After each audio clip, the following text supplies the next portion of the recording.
Now I give the floor to the representative of Pakistan. Thank you. Thank you, Mr. President. I would like to, at the outset, congratulate the People's Republic of China on assuming the presidency of the Security Council for the month of February. Mr. President, please count on our full support during your presidency. We would also like to commend Algeria for its very able and skillful guidance of the Security Council during the month of January. Mr. President, I thank SRSG Nicholas Hayson, Major General Charles Tai Gitao, Interim Chairperson RJMEC, and Mr. Edmund Yakani, Executive Director SIPO, for their briefings. I welcome the participation of the permanent representative of South Sudan in this meeting. Mr. President, South Sudan continues to grapple with significant crises resulting from a dire humanitarian situation, declining oil revenues, attacks by armed groups, inter-communal violence, the influx of refugees and returnees from Sudan, cholera outbreak, and adverse climate events such as the recent extensive flooding.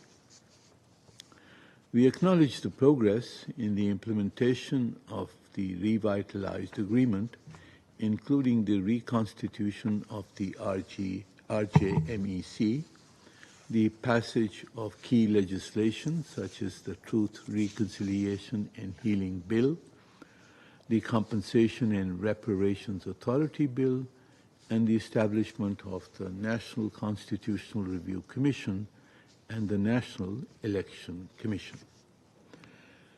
While respecting South Sudan's sovereignty, we note with concern the slow progress in developing a clear, actionable, and financially backed roadmap to complete outstanding tasks, including the unification of forces, transitional security arrangements, and the constitution-making process. Mr. President, we have also noted the decision on the fourth extension of the transition period by a further 2 years, with elections rescheduled to take place in December 2026. We understand that there is no desire to further delay the elections. We encourage the South Sudan government to use the 2-year extension to move towards a credible path towards elections.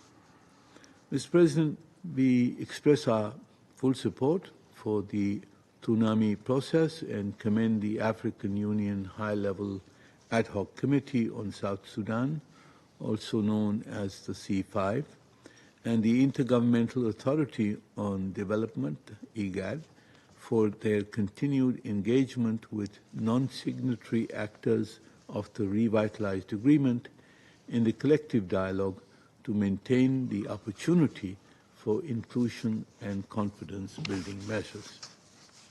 Mr. President, we greatly appreciate the sacrifices and efforts of UNMISS peacekeepers aimed at consolidating peace, stability, development, and nation-building in South Sudan. We encourage the South Sudanese government to cooperate fully with UNMISS in the performance of its mandate and to meet its operational needs.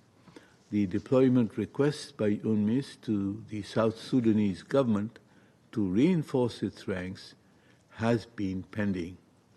The request by the South Sudanese government for the partial vacation of UNMISS headquarters is also concerning and entails significant costs and logistical challenges.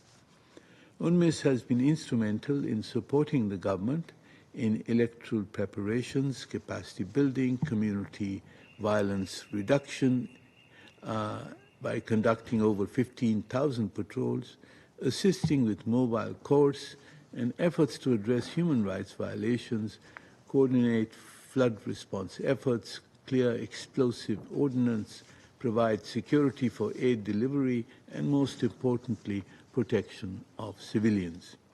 We believe that these are important tasks which are being performed by UNMISS until South Sudan's transition is completed. Allow me to conclude by reaffirming Pakistan's support for UNMISS and for its mandated tasks in support of the people and government of South Sudan. Thank you, sir.